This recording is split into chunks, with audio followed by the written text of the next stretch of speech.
A system of intellectual philosophy would be introduced. Books of a new order would be written. A system of intellectual philosophy would be introduced.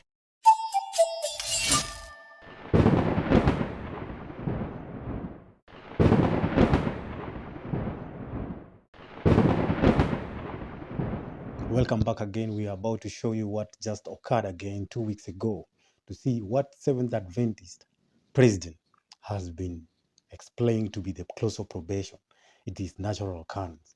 Listen to me, my brothers. Greetings, brothers and sisters. You know, we've seen the horrific images: children screaming, loved ones weeping, buildings exploding, bodies strewn across the ground in various war-torn areas around this globe. And while our hearts ache, we realize these scenes are not new. Human beings... Wait first, my brothers. The events that are taking place upon this earth, okay? Right now, Ted Wilson is saying these things are not new. Brothers, is that what Jesus was saying? Continue listening. We're going to analyze this kind of philosophy because we are told books of new order is going to be introduced and our religion is going to be changed. So what are the three angel messages versus Ted Wilson gospel? Let's listen again. Continue. Have found ways to slaughter each other around this globe.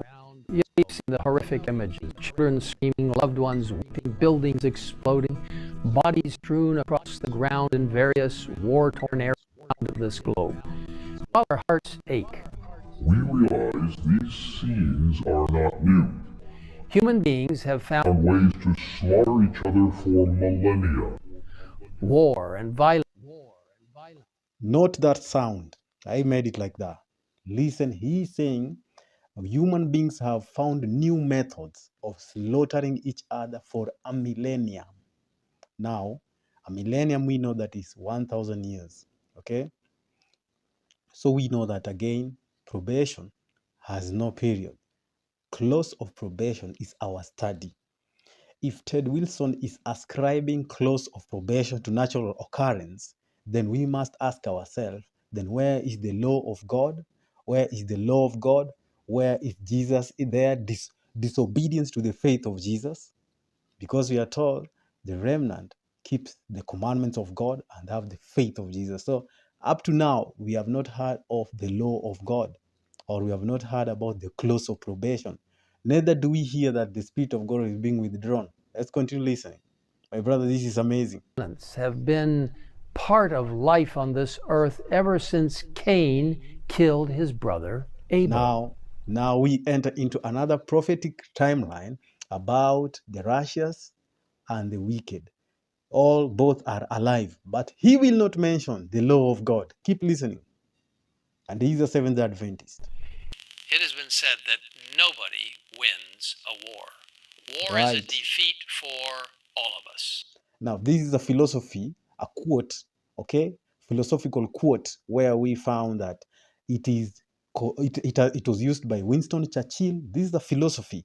So he ascribed this study in philosophy, and he begins with philosophy. And even you are wondering what's happening with our president, who cannot ascribe the close of probation to the law of God, to disobedient to the gospel of Jesus Christ, the faith of Jesus Christ. So this is a president, Seventh Adventist, who claimed to stand on the law of God and has the prophetic messages from Sister E.G. White. Now look at that quote. It's saying, no one wins in a war.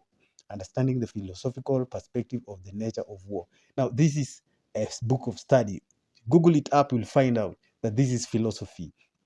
We cannot ascribe philosophy in the close of probation when God closes up the history of man. We cannot use philosophy because philosophy is what took place. Let's see what the message of the hour says, that we are to understand that in these last days there are going to be philosophers and our books are going to be changed into philosophy.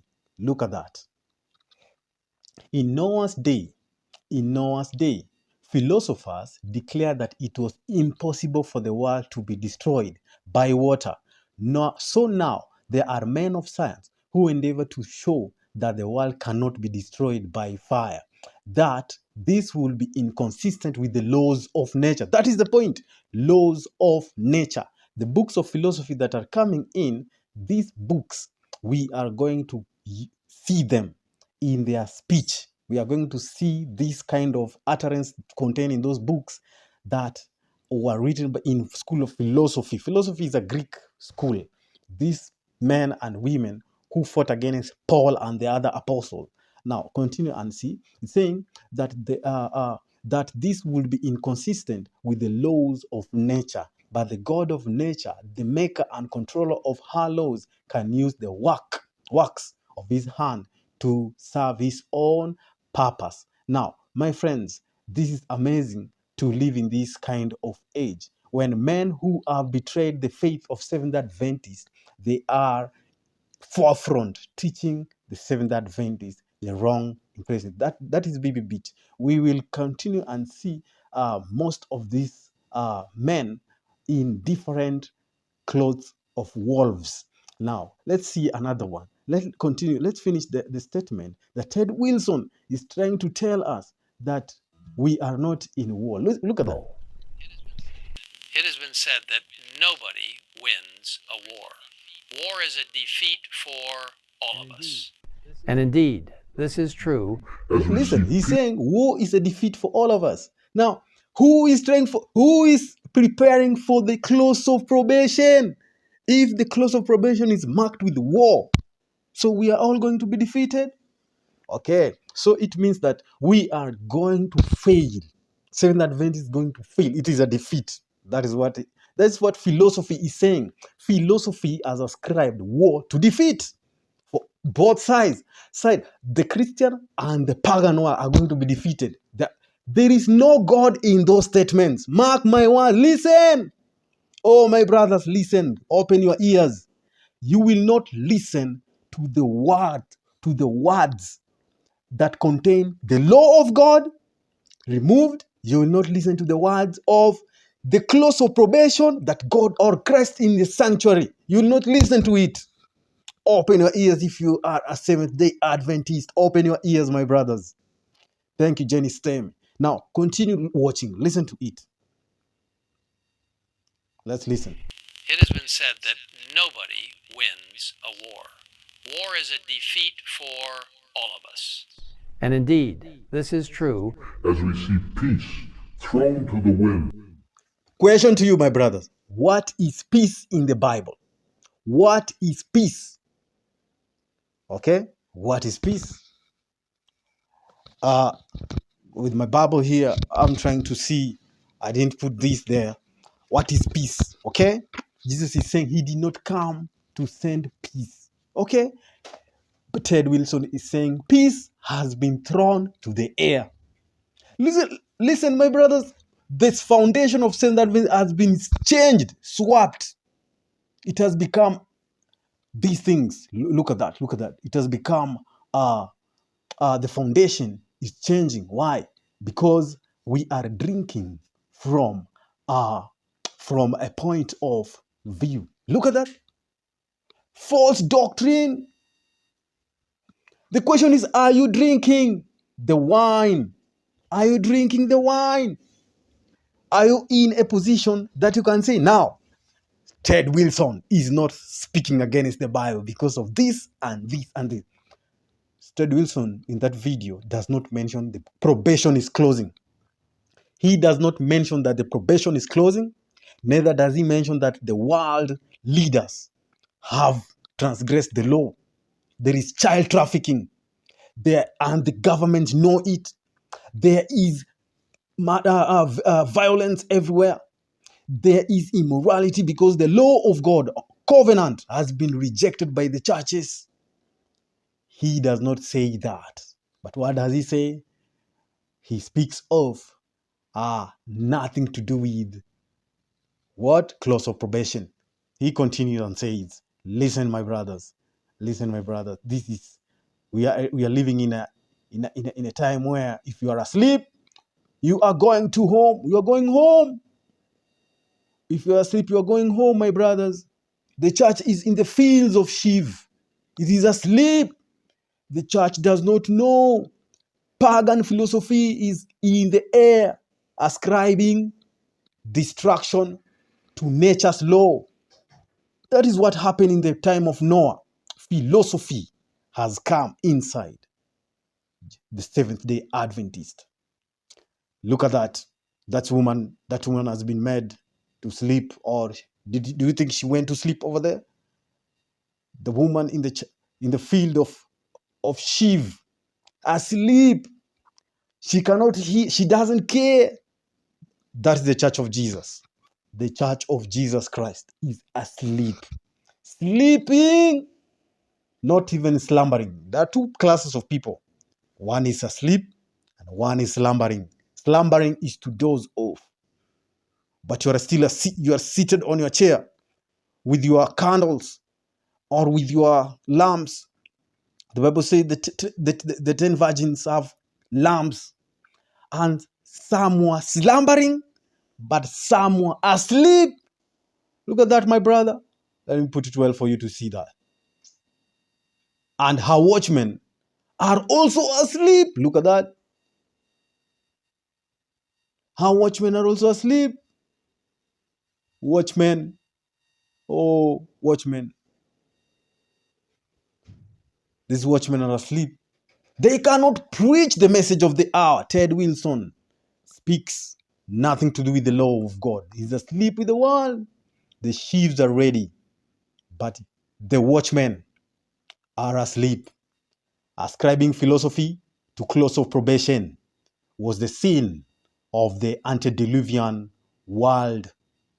If the world of the antediluvian had hearkened to the messages, look at that again. Prophets and Patriarchs, page 53.1. Like the angels. Now, all of us have been given the probation, hours of probation. We cannot ascribe whatever is happening to the world to nature. And then saying that Satan, no, we ourselves have followed the footsteps of Satan. We have loved Satan and rejected Jesus Christ, the giver of life. We have rejected the giver of life, and we are adopting slowly by slowly, like the likes of the Seventh Adventists who do not listen to those words of false messengers. They do not listen. Now look at that statement says, PP 53.1, look, like the angels, the dwellers in Eden had been placed upon probation. Their happy estate could be retained only on condition of fidelity. To be the friend of God is what we need. Who is the friend of God? Continue. All right. They could only be retained in the Garden of Eden only on condition of fidelity to the Creator's law. They could obey and live, or disobey and perish. God had made them the recipient of rich blessings, but should they disregard his will? He who spared not the angels that sinned could not spare them. Transgression will forfeit his gifts and bring upon them misery and ruin. That is what is happening. We have to understand. If we disobey the law of God, then there is a clause of probation. Did you hear that? Clause of human probation. Those are the signs of the times. Continue listening to these things. We are preparing for an understanding to what is the clause of probation. Okay? All right. So let's see. Peter is telling us that angels were not spared. That they were not spared at all. And since they were not spared, what happened to them? They were chained in prison. Look at that. Now, after that, we are looking at the clause of probation. Now, just to go ahead, 2 Peter chapter 2, verses number 4 to 5. Let's see that. For if God spare not the angels, if God did not spare the angels that sin, but cast them down to hell and deliver them into chains of darkness, to be reserved into judgment, okay? To be reserved into judgment, and spared not the old world. So he spared not the angels, he spared not the old world, okay, but saved Noah. Noah counted himself the last, the eighth. He was the eighth person, a preacher of righteousness, bringing in the flood upon the world of the ungodly. To conclude, what is close of probation? These are things that we should know before time elapses. Look at that. Our present leader do not know what is present truth. What is present truth? What should you understand from the Bible? We are saying the present truth, the special message given to our world. Even the third angel's message comprehends a vast field containing heavenly treasures. No one can be excusable who says, I will no longer have anything to do with the special messages. I will preach Christ. No one can preach Christ and present the truth as it is in Jesus, unless he present the truths that are to come before the people at the present time, when such important developments, developments are taking place. That is from the book. That's from the book of 12 letters manuscript. All right, paragraph 24, written in 1897, after the meeting of 1888, when the messages had come, and many left the foundation, especially the leadership. Now, this is a repeat of history. We are entering into a repeat and enlarged history, where the history is to be enlarged. Those who fall the farthest. Now, Jesus is telling us that these signs of the times are these. And there shall be signs in the sun, and in the moon, and in the stars. Brothers and sisters, Ted Wilson is saying something here. Let's repeat the introductory part so that we may not forget what we are here all about for. We are here to expose the false messengers. Listen to that. Greetings, brothers and sisters. You know, we've seen the horrific images. Children screaming, loved ones weeping, buildings exploding, bodies strewn across the ground in various war-torn areas around this globe. And while our hearts ache, we realize these scenes are not new. Human beings have... He says those sins are not new. Jesus is going to tell you, sins are coming, that men will tremble. He's saying we realize that these things are not... That's philosophy. Philosophy made men not to enter into the true ark, the ark of God. Philosophy made men not to see animals entering the ark without a shepherd. Philosophy made men to ascribe the gathering of the wrathful threatenings of gods gathered in the clouds, like the dark nimbus, clouds that are gathered to destruction, for destruction. Philosophy. Look at that. He's saying. And ways to slaughter each other for millennia. Now he's saying men have learned how to slaughter each other for millennia. Ways to slaughter each other for... Hearts ache. Listen up. We realize these scenes are not new. Human beings have found... And ways to slaughter each other for millennia. War and violence. So this close of probation is for a millennia. My brothers, is close of probation like that? No, close of probation is with an increase of destruction. He does not mention the law of God that men have disobeyed. He does not, Ted Wilson does not mention that men have trampled upon the law of God, because they are busy eating and drinking with who?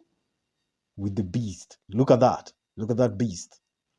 The man of sin himself.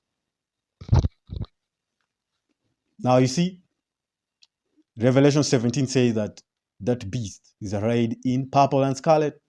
Do you have eyes to see? You can see that. You can see that again. Purple and scarlet. Before your very own eyes. They are eating with this, the people of the world. And as they are eating, they cannot speak the messages. Now, John the beloved, in the island of Patmos, saw all this event transpiring, and he felt so marveled. He felt like attracted to that beast. All right? And then the angel told him, why do you marvel? Let's read in the book of Revelation. The book of Revelation, we are told, I prepared this study for closer probation, but we have to cross-check the beast itself. We are told in Revelation chapter 17, verses number 6, after seeing what is over there. That's what's happening with the leaders in every church. They're looking at this beast. This is the beast, my friend.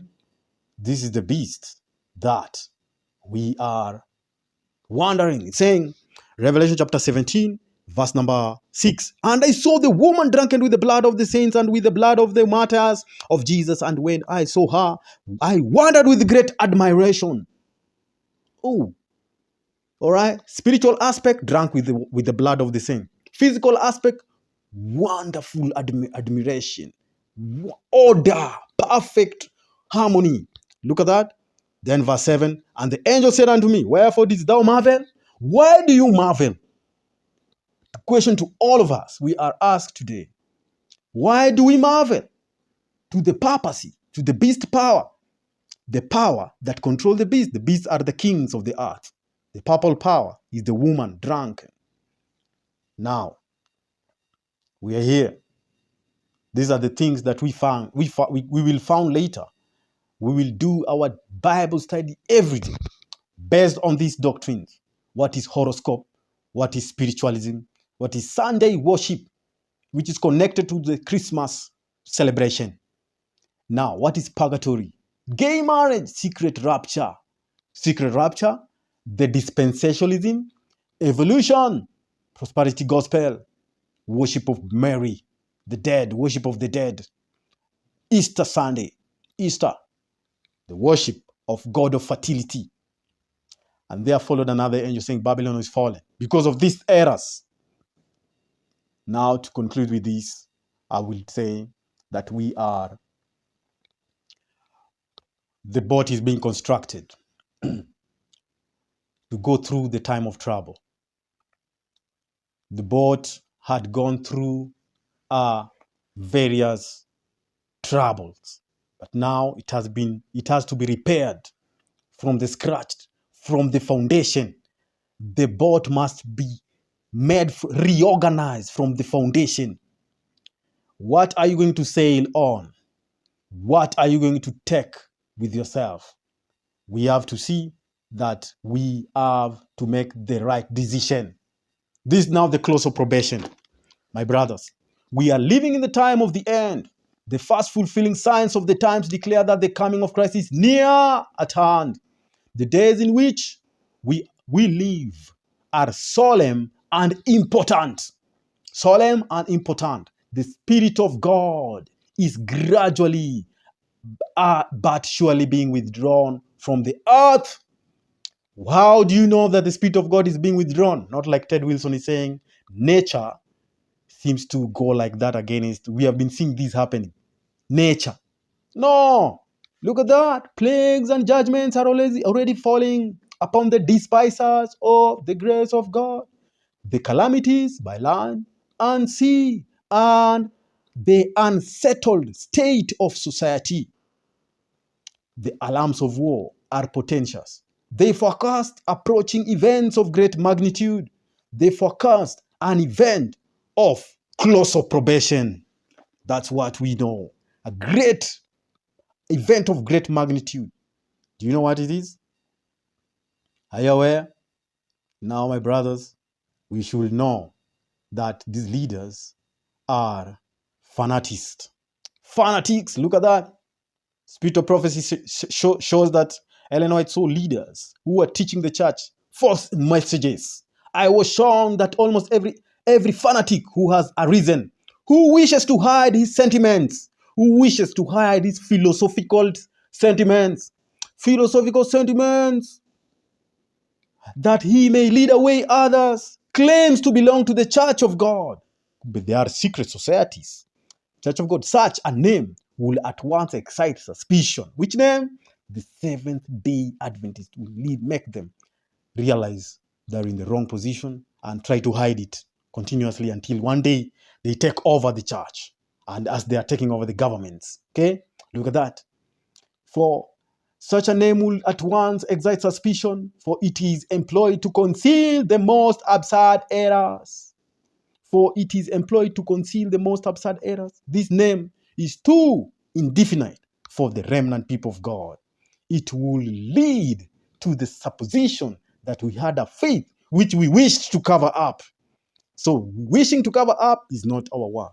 We are not going to cover up anything. So if you're looking for the truth, keep on checking what is happening here. And Jesus Christ is saying, and there shall be signs in the sun and the moon and in the stars, and upon the earth distress of nation, which with perplexity, distress of nation is what Ted Wilson is talking about, that he has been seeing through millennia. Then we are seeing perplexity. That is economical. Economy. When you look at that word in how it has been employed or used, it is economy, okay, or money, or lifestyle, living, way of living will become difficult. The sea and the waves roaring, that's the flood, that's the storm Arizona, storm Maria, Maria. You see, we are here in verse 26. Men's hearts failing. Ted Wilson is saying there, while our hearts are aching. No! Men's hearts failing them. It's not aching, it's failing them for fear and for looking after those things which are coming. No, those things are not the things that have been during millennia or throughout many ages. These things are new events. Okay? You're telling the church to sleep on. These are the things that has been happening. Don't worry. That's what he's been talking about. Ted Wilson is a funny guy. He's saying, now Jesus is warning him, for the powers of heaven shall be shaken. Now, this is the time when faith is being shaken. Whose faith has been shaken from the foundation? The leaders or those who are giving the messages? Whose faith has been shaken? That's the question. 28, Luke 21. Saying, and when these things begin to come to pass, then look up and lift up your heads, for your redemption draweth nigh. For the close of probation is coming. That is the statement. Redemption, your redemption cometh, draweth nigh. The human history is closing. Man's chance to make his friendship with God is at an end. How did God call Abraham? Now look at that. How did God call Abraham? We have to see these things for ourselves, that we may know that God had a friend, and this friend was called Abraham. Look at that. I'm trying to come up with it, but let's begin where Christ is calling his disciples. You are now my friends. Okay? Look at that. You are my friends. If you do whatever I command you, you are my friends. If you do whatsoever I command you. 15. Henceforth I call you not servants, for the servant knoweth not what his Lord doeth. But I have called you friends, for all things that I have heard of my Father, I have made known unto you. How did God make known the three angel messages? By the book of Revelation. Look at that. The revelation of Jesus Christ. What did he hear? He heard this. The revelation of Jesus Christ, which God gave unto him to show unto his servants things which must shortly come to pass. They have not been happening for a millennia, my friend. These things are coming shortly, come to pass, and he sent and signified it by his angel unto his servant. We do not see God the Holy Spirit there. We are seeing the angel. Please keep on watching our videos. You will subscribe to the channel, because that's where we are going to be very busy with these doctrines, they might be clearly understood. And he sent and signified it by his angel unto his servant John. Look at that. The revelation of Jesus Christ. The story of redemption is about a lamb that died. A lamb that died. Okay? All right? That lamb is Jesus. That's why God gives the revelation of Jesus Christ, which God gave unto him. So that is what Jesus is telling to the disciple in the person of us living in the last days. He's saying, I no longer call you servants, I call you friends. Now, as he has said it, that he no longer call us servants, therefore he call us friends. He meant that all the angels, every powerful being in heaven will be sent to sustain us, to give us strength. Every angel will be sent. Don't forget that. And if every angel is sent, we must be ready to listen and to do everything that our Father wants us to do. Because it is the Father talking to you. The Father is the one taking care of everything. Every event is taking place after the warning message has begun. Now, we are going to see why we have to be the friends of who? The friends of God. Okay? Now, we have to be the friends of God like that. We're going to be the friends of God like this. We're told that, a minute, we're going to do this, and we're going to see that. And I saw another angel flying in the midst of heaven, having the everlasting gospel to preach unto them that dwell on the earth, and to every nation, and creed, and tongue, and people, saying with a loud voice, fear God and give glory to him, for the hour of his judgment is come. Now, that is time. You see that point? You see that time? It is time. Time. The hour of his judgment. That is time. Bring us to a moment where we are going to be judged. Judgment is going to take place. Judgment has not been taking place. It is going to begin to take place. And if it is going to begin to take place, it's saying, worship him. God is telling us, worship him that made heaven and earth and the sea and the foundation of waters. So if that is our message, then Christ is going to tell us that he has sent us as his friends. Now, brothers and sisters, we are closing with these remarks. We are closing with these short remarks.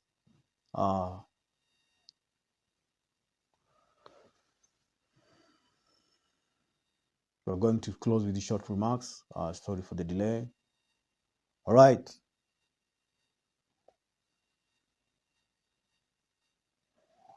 In this time of prevailing iniquity, we may know that the last great crisis is at hand, when the defiance of God's law is almost universal. Now, we are moving with the prophet. We will not move with the leaders of the present day that have refused to stand in the counsels that the prophets saw in the old days. Look at the last prophet. He's saying, in this time of prevailing iniquity, they are hiding something and preaching different things. They are hiding using philosophy.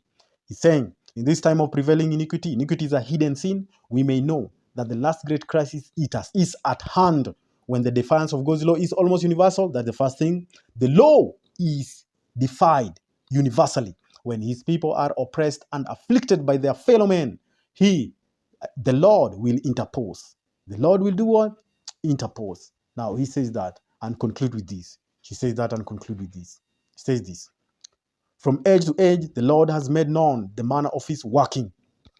The Lord has made known the manner of his working. When a crisis has come, he has revealed himself and has interposed to hinder the working out of Satan's plans with nations, with families, and with individuals. He has often permitted matters to come to a crisis that his interference might become marked, that he has made manifest that there is a God in heaven. He has made manifest that there is God in heaven. He says, okay, then he has made manifest that there is a God in heaven, in Israel, who will maintain his law and vindicate his people. He will maintain his law and vindicate his people. Okay? Now, that is our last closing remarks. And thank you so much for listening to us. And next time, please keep watching for more and more lies being exposed. Be welcome and stay strong.